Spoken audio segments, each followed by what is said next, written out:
Hello guys, welcome back in the channel. तो आज हम चैप्टर क्लास 9 का चैप्टर ले सेल और उसकी स्ट्रक्चर के बारे में जानेंगे। लेकिन आज हम पहले जानेंगे कि सेल की डिस्कवरी कैसे हुई। तो कहाँ पर रॉबर्ट हुक आते हैं, कहाँ पर रॉबर्ट ब्राउन होते हैं, कहाँ पर पुरकिंज आते हैं और कहीं पर श्रीडन और स्वान अपनी थ्योरी ट्रेस करते हैं इस चैप्टर के अंदर। ठीक है, तो हम बात करते हैं कि कब से सेल की डिस्कवरी हुई। तो हम बात करते हैं रॉबर्ट हुक के बारे में सबसे पहले। तो रॉबर्ट हुक ऐसे वैज्ञानिक थे 1665 में। उनको विज्ञान से बहुत प्रेम था और वो कहीं ना कहीं लैंड से बीच पड़े रहते थे। उनका मानना था कि हमारे अलावा भी इस दुनिया में अदर स्मॉलेस्ट जो है एनिमल्स रहते हैं या सर्वाइव करते हैं, एनिमल के लिए जिनको हम कहते हैं वो रहते हैं, और कहीं ना कहीं वो उनको खोज में लगे हुए थे। तो उन्होंने ऐसे ही अपने पुराने से माइक्रोस्कोप का उन्होंने इन्वेंशन किया। ठीक है, कंपाउंड का हो चाहे आप उसको या सिंपल टाइप का पुराने कांच को घिस के उन्होंने लेंस जैसा बनाया और उससे एक माइक्रोस्कोप का फॉर्मेशन किया। ठीक है, अब वो सिंपल सा माइक्रोस्कोप था, उससे ज़्यादा कुछ उसकी जो मैग्नीफिकेशन पावर है वो ज़्यादा नहीं थी। तो उन्होंने जो क्या क्या उन्होंने एक पेड़ लिया और पेड़ के जो कॉर्क वाला पार्ट होता है, कौन सा पार्ट होता है, कॉर्क का पार्ट होता है। एक बार्क छाल निकालोगे ना, बार्क से छाल निकालोगे तो उस पार्ट को हम कहते हैं कॉर्क। तो मतलब डेड सेल्स हो, जब वो पेड़ का हिस्सा वो मर जाता है तो उसे बोलते हैं कॉर्क कहा जाता है। तो वो हिस्सा उन्होंने लिया, बार्क से निकाला और कॉर्क को अलग से आइसोलेट किया। और उन्होंने उसको उसके अपने जो लेंस थे, जो भी कहो आप, माइक्रोस्कोप का प्राइमरी टाइप का माइक्रोस्कोप हो, उससे उन्होंने स्ट्रक्चर को देखा तो उनको एक हनी कॉम लाइक स्ट्रक्चर दिखा है, इस टाइप का हनी कॉम लाइक स्ट्रक्चर दिखा।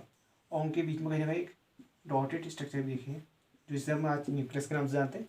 तो इस टाइप का हनी कॉम लाइक स्ट्रक्चर दिखा और उन्होंने इसको कहा सेल्स। कहा सेल्स लैटिन शब्द वर्ड का एक या भाषा का एक रूप है जिसका मतलब होता है स्मॉल कंपोनेंट्स या स्मॉल लिटिल चैम्बर्स भी कह सकते हो आप। ठीक है, इस तरीके से।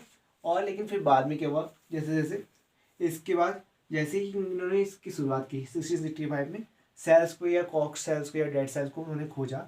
तो उसके बाद मानो कि वैज्ञानिकों की भीड़ लग गई, भाई इतने छोटे छोटे ये क्या है, ये कैसे सेल्स है, ये आखिर क्या है चीज़ है जो पेड़ों में भी है, कहीं ना कहीं जीवों में भी दिखाई नहीं को दे मिली, ऐसी सेम सेल्स देखने को मिल रही है लगभग लगभग।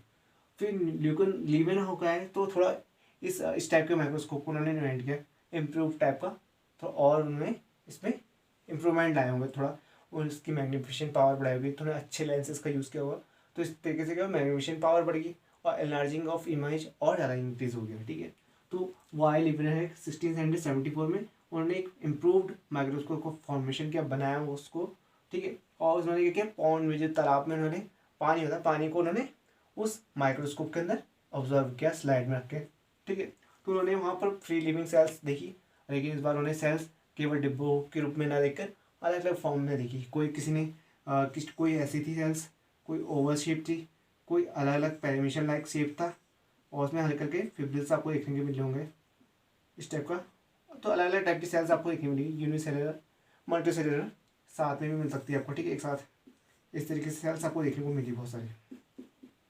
तो इस तरीके से ल्यूमेनहॉक ने 1674 में माइक्रोस्कोप को और इम्प्रूव करके अदर एनिमल्स सेल्स को और या मोर प्लांट सेल्स को उन्होंने डिस्कवर करने की कोशिश की। उसके बाद आए रॉबर्ट ब्राउन, उन्होंने ऐसे ही करके 1831 में न्यूक्लियस की खोज की, यानी कि जिसे हम आज केंद्रक के नाम से जानते हैं।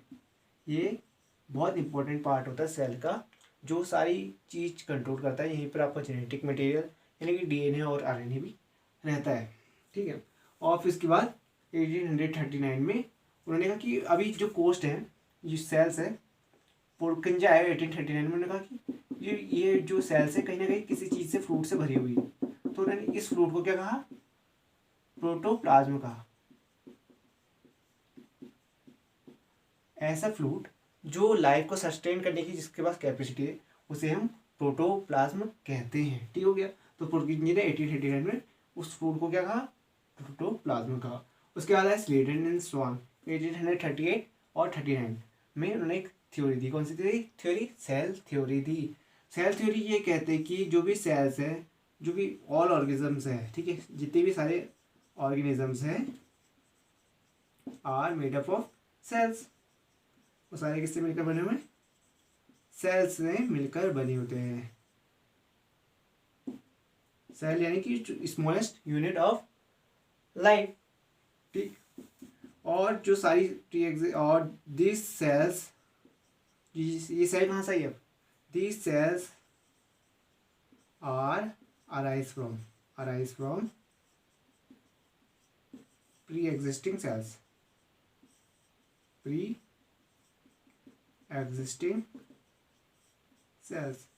और इन कोशिकाओं का जन्म भी है, इन सेल्स का डिरेवेशन भी पुरानी जो कोशिकाएं होती है, पुरानी जो ओल्ड सेल्स है उनसे ही इनका डेरिवेशन होता है। तो सारे सेल्स सारे ऑर्गेनिज्म किससे मिलकर बने हुए हैं, सेल्स से मिलकर बने हुए हैं। और सारी सेल पुरानी सेल्स से मिलकर पैदा होती है, उनसे जनरेट होती है। तो यही सेल थ्योरी कहता है। हर कोशिका एक बॉडी का स्मॉलेस्ट यूनिट पार्ट होता है या फंडामेंटल पार्ट होता है। इसको हम लिख सकते हैं सेल इज द, ये भी लिख सकते हैं cell is the smallest fundamental unit of life. जिंदगी में जीवन जीने के लिए आपको सेल होना ज़रूरी है, बिना सेल की लाइफ सर्वाइव नहीं करती है। ठीक है, इस तरीके से इस सेल थ्योरी का मानना था।